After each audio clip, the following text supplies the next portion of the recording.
الحمد لله رب العالمين والصلاة والسلام على سيد المرسلين اما بعد فاعوذ بالله من الشيطان الرجيم بسم الله الرحمن الرحيم الصلاة والسلام عليك يا رسول الله وعلى آلك وصحابك يا حبيب الله 29 شوال المکرم 1441 ہجری 22 جون 2020 یوم الاثنین دوشنبہ منڈے پیر. آج ہی یہ ریکارڈنگ تیسری ہے. اس کے پہلے والے آڈیو میں نے ایمان کیسا لانا ہے اس کے بارے میں عرض کی تھی، کس کے جیسا ایمان لانا ہے. تو یہاں پر یہ وہم آ سکتا ہے، کوئی اعتراض کر، میں نے اس کو مختصر سا کہہ دیا کہ لوگ کہہ سکتے ہیں کہ تقلید ایمانی ہو رہی ہے یہاں پہ، حالانکہ ایمان میں تقلید نہیں ہوتی. تقلید جو احکامات شرعیہ ہیں، جو فقہ وغیرہ ہے، اس میں ہم تقلید کرتے ہیں، ایمان میں ہم تقلید نہیں مانتے.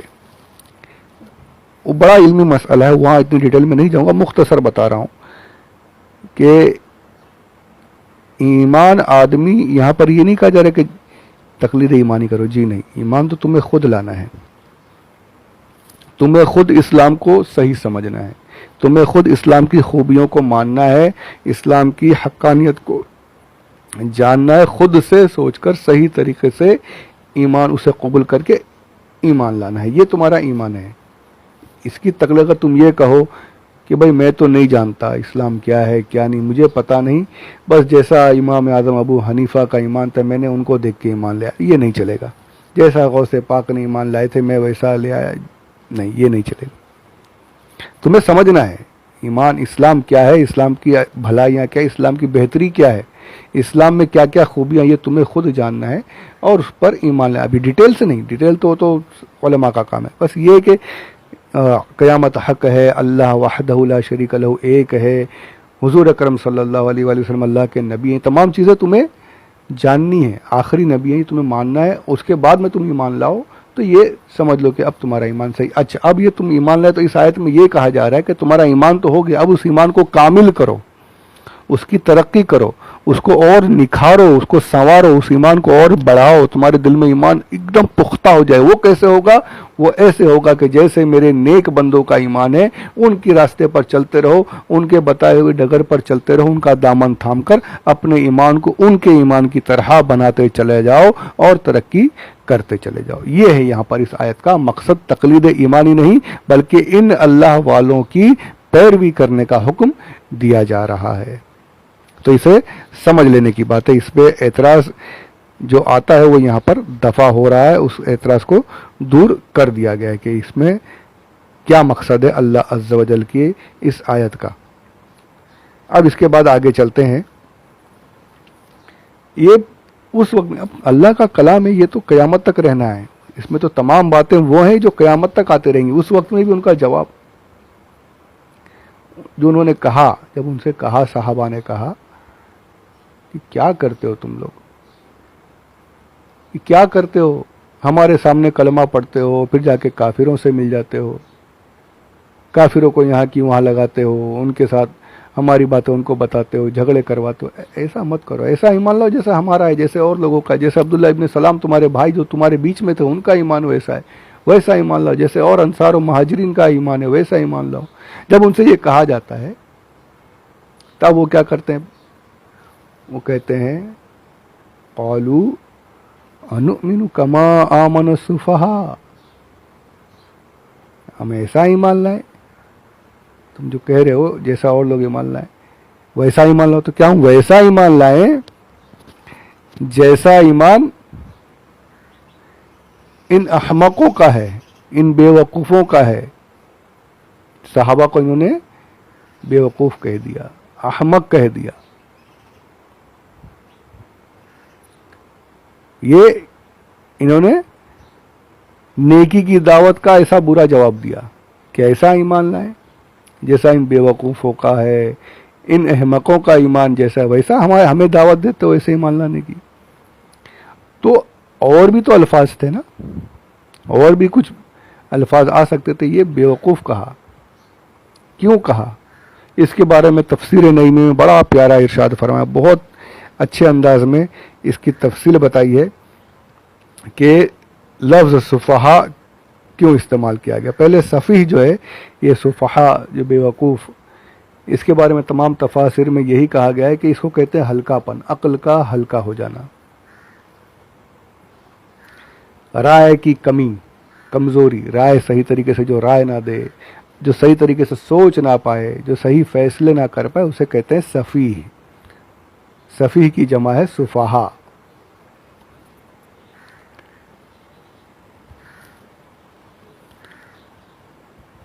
تو یہ انہوں نے اب یہ دیکھیے صفحا جو ہے اتنا پیارا، اسے صحیح جگہ سے لایا گیا ہے کہ اس کے علاوہ کوئی دوسرا لفظ یہاں فٹ ہو نہیں سکتا تھا. یہ میں بار بار کہہ چکا ہوں. اب انہوں نے کیوں کہا تو اس کی باتیں بتاتے ہیں. تفسیر نعیمی جلد اول صفحہ نمبر 177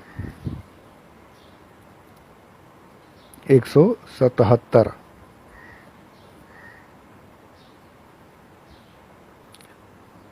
تفسیر نعیمی جلد اول صفحہ نمبر 175 پر ہے. 177 اس کے آگے ہے، مطلب دوسری باتیں ہیں. 175 والیوم 1 پیج نمبر 175 میں اس کا جواب دیتے ہیں کہ آخر انہوں نے صفحا، احمق، بیوقوف کہا کیوں. تو فرماتے ہیں کہ اس وقت جو مسلمان ہوئے تھے، جو صحابہ کرام مسلمان ہوئے تھے، اس میں سے اکثر غریب تھے. بہت سے صحابہ غریب تھے، فقر و فاقے کی زندگی گزار رہے تھے. اور بہت سے ایسے تھے جنہیں پیسے والے صحابہ نے، مطلب کچھ صحابہ نے جن غلاموں کو آزاد کرایا تھا، وہ غلام جو تھے آزاد ہو، مطلب مسلمان تھے تو وہ بھی غلاموں میں تھے، آزاد ہوئے وہ مسلمان. یعنی ان کا کہنا تھا کہ ان میں ہے کون، ان کے جیسا ایمان لائیں. یہ تو غریب ہیں، کھانے کو نہیں ہے، یہ تو غلام ہے، تو ان کے ساتھ ان کے جیسا ایمان لائیں، غریبوں جیسا، غلاموں جیسا ایمان لائیں. نہیں، ہم تو بڑے ہیں، ہم تو پیسے والے ہیں. یہ آج بھی ہے نا، آج بھی آپ دیکھ لو، آپ کو زیادہ تر اہل سنت و جماعت کے لوگ مڈل کلاس یا اور غریب طبقے کے ملیں گے. جو ہائر ہو گئے نا، جو اوپر چلے گئے، کروڑوں پتی مسلمان جو ہو گئے، سمجھ لیجئے. اب اللہ جن کو بچائے، اللہ جن کے ایمان کی حفاظت فرمائے، وہ الگ بات ہے، وہ اللہ کا کرم ہے. ورنہ اکثر جو ہے پیسے آتے آتے ایمان چلا جاتا ہے. وہ یا تو تبلیغی جماعت میں شامل ہو رہے ہیں، یا اہل حدیث ہو رہے ہیں، یا اور کوئی دوسرا غلط فرقہ اختیار کر لیتے ہیں. اور ان صلاۃ و سلام پڑھنے والوں کو، نیاز و فاتحہ کرنے والوں کو، اہل سنت کو بدعتی، یہ جاہل لوگ ہیں، یہ بیوقوف لوگ ہیں، ان کو کیا، ہم ان کے جیسا ایمان لائیں گے، ہم لوگ صحیح ہیں، یہ تو سب جاہل ہیں، ان کے جیسا ایمان کون لائے، ان کے جیسا عقیدہ کیا رکھے، یہ تو صفحا ہیں. اس وقت میں بھی کہا بے وقوف لوگ ہیں. یہ قرآن کا لفظ جو ہے، جو وہاں تھا وہ یہیں پر برابر آج بھی فٹ ہو رہا ہے ایک دم. آج یہ کہتے ہیں، ہمیں بھی کہتے ہیں، یہ جاہلوں کے ساتھ کون رہے. عقل کی کمی، رائے کی کمی، عقل کی کمزوری، یہ جہالت ہے نا، اسے جہالت کہا جاتا ہے. تو ان کا مطلب گویا یہ تھا کہ جاہلوں کے جیسا ایمان کون لائے. یہ آج بھی کہتے ہیں یہ جاہل لوگ ہیں. تو منافقین کی نشانی وہاں پر اللہ نے یہ بتا دی کہ منافقین جو ہیں وہ اللہ والوں کو جاہل اور بیوقوف سمجھتے ہیں. کہ سمجھتے ہی نہیں، کہتے ہیں کہ جاہل ہیں، بیوقوف ہیں، احمق ہیں. یہ نشانی بتا دی اللہ تبارک و تعالیٰ نے. تو دیکھیے آج بھی یہ نشانی بالکل انہیں سمجھنے کی بات ہے. صرف ذرا سا غور کریں گے نا، سمجھ میں آ جائے گا حق پر کون ہے. آج ویڈیوز بنائے جا رہے ہیں صحابہ کرام کے خلاف، جو دیکھیے آپ شیعہ جو ہیں کیسی کیسی گالیاں، کیا کیا کرتے ہیں، کتنی بکواسیں کا. اب یہ ہو گیا کہ روافض اور شیعہ کے علاوہ اپنے آپ کو سنی کہنے والے بھی، اپنے آپ کو سنی کہلانے والے بھی، اپنے آپ کو سنی سمجھنے والے بھی، بلکہ یہ کہوں گا کہ افسوس کے ساتھ کہوں گا کہ اتنی بڑی بارگاہ سرکار غریب نواز، وہاں کے سجادہ نشین تک اس رفض کی بیماری میں مبتلا ہو گئے ہیں، اور باقاعدہ ویڈیو بنائے جا رہے ہیں حضرت امیر معاویہ رضی اللہ تعالی عنہ کو معاذ اللہ لعن طعن کیا جا رہا ہے۔ جو اپنے آپ کو سنی کہتے ہیں وہ یہ کہہ رہے ہیں، آج وہ بھی کرنے لگے ہیں۔ ایک نیا فتنہ یہ شروع ہو گیا، سنی کہہ رہے ہیں اپنے آپ کو لیکن کام اہل تشیع کے کر رہے ہیں۔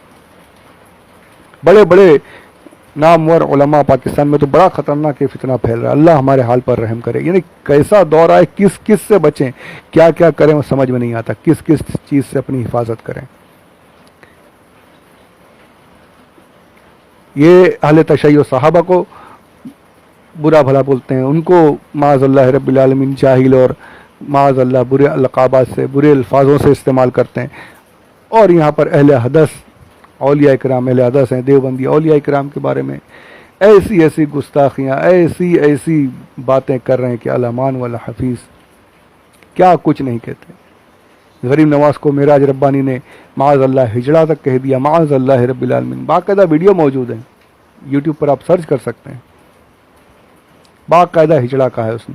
اور جب کیس ہوا یہیں بمبئی میں تو پھر میں نے تو ان کا نام تک نہیں لیا، ایسے اس کے الفاظ ہیں۔ تو یہ قرآن پاک نے اس وقت میں بتایا کہ جو منافقین ہیں وہ اللہ والوں کو جاہل کہیں گے، جاہل کہتے ہیں، احمق کہتے ہیں، بے وقوف کہتے ہیں، وہ اس وقت میں بتایا گیا۔ قیامت تک کے لیے یہ بات سچ ہو رہی ہے، اور کیوں سچ نہ ہو، یہ قرآن پاک ہے، بالکل ثابت ہو رہی ہے کہ آج کے بھی منافقین اللہ والوں کو بے وقوف اور جاہل کہتے ہیں۔ جو نیک اور صحیح عقائد پر ہے انہیں جاہل کہا جاتا ہے، بے وقوف کہا جاتا ہے۔ یہ ہمارے سامنے کی بات ہے۔ تو ایک وجہ اللہ ہم سب کو ان تمام برے عقیدے والوں سے محفوظ فرمائے۔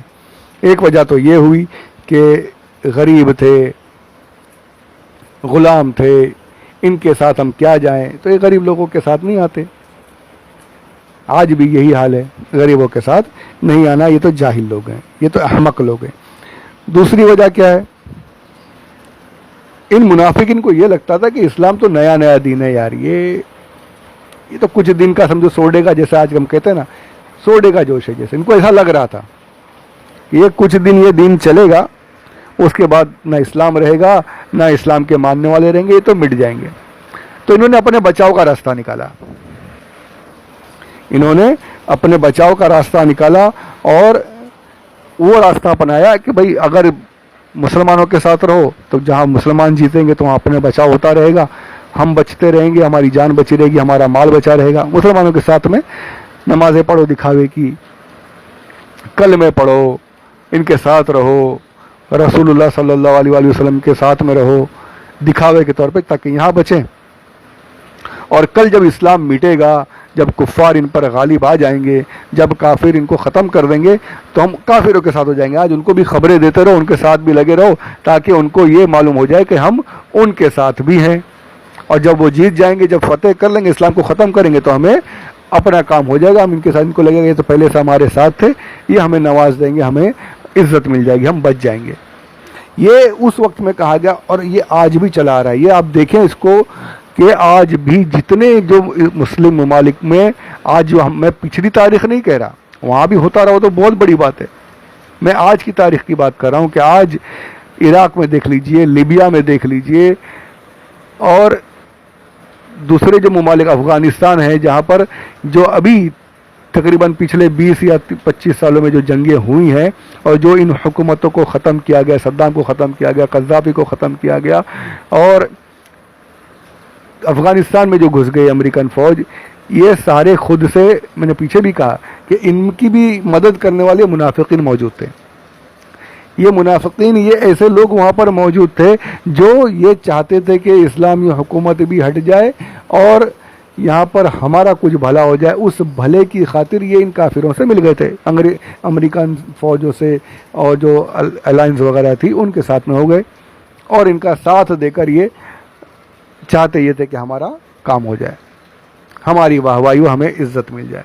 بالکل دیکھیے قرآن پاک نے جو بتایا وہ آج بالکل ہمارے سامنے آ رہا ہے۔ اچھا یہ ان کی سوچ تھی، اور ہوتا کیا ہے؟ ہوتا یہ ہے کہ یہ ان کا حال ایسا ہو جاتا ہے کہ نہ یہ یہاں کے رہتے نہ وہاں کے رہتے، دھوبی کے کتے جیسے بن جاتے ہیں، نہ انہیں مسلمانوں میں عزت ملتی ہے نہ ہی کافروں کے یہاں ان کا کوئی وقار حاصل ہوتا ہے۔ کافر بھی دکھانے کے لیے ان کی واہ واہی کرتے ہیں، اپنا کام نکالتے ہیں، ان کے پیٹ پیچھے گالیاں دیتے ہوں گے، یہ اپنی قوم کا نہیں ہوا تو ہمارا کیا ہوگا، موقع ملنے پر مار بھی دیتے ہیں، موقع جب ان کا کام نکلتا ہے تو خود یہ مار بھی دیتے ہیں، اس کے بعد ہمارے بہت سے سیکریٹس پہنچ گئے، اب اس کا رہنا ہمارے لیے مشکل ہے، اس کو ختم کرو۔ بالکل یہ ہمارے سامنے ہے، کوئی بہت سوچنے کی بات نہیں، بالکل تاریخ ہمارے سامنے، ہم ٹی وی پر دیکھ رہے ہیں، ہم خبروں میں پڑھ رہے ہیں، سب کچھ ہمارے سامنے۔ جو ان کے ساتھ تھا، جب تک کہ ان کے ساتھ رہا، جب تک کہ کافروں کا ساتھ دیتا رہا، کام کرتا رہا، ٹھیک ہے۔ جیسے ہی اس نے ساتھ دینا بند کیا، جیسے ہی اس نے کافروں سے ہٹنے کی کوشش کی، اس کا ہی کام ہو گیا، حادثے میں مارا گیا، لاسٹ میں چلا گیا، ایسا ہو گیا ویسا ہو۔ آج ہمارے یہاں بھی ایسی پولیٹکس ہو رہی ہے کہ مسلمان کہنے والے، اپنے آپ کو کلمہ پڑھنے والے ملے ہوئے ہیں مسلمانوں کے دشمنوں کے ساتھ، سمجھتے ہیں ہم بہت کچھ حاصل کر لیں گے، حاصل ٹھینگا ہوتا ہے، کچھ نہیں ہوتا، وہی ان کا حال بھی ہوتا ہے۔ تو یہ قرآن پاک ہے، یہ کوئی میرے گھر کی بات نہیں ہے، اسے سمجھنے کی ضرورت ہے۔ تو اللہ ہمیں سچا مومن بنائے، ایسی منافقت سے بچا کے رکھے۔ تو انشاءاللہ اس میں اور بھی باتیں ہیں، وہ انشاءاللہ اگلے آڈیو میں سماعت فرمائیں، زیادہ طویل آڈیو مجھے کرنا نہیں ہے، تو اس کے اگلے آڈیو میں منافقین کی جو ہماری گفتگو چل رہی ہے، اسے آگے سماعت کریں گے انشاءاللہ عز و جل۔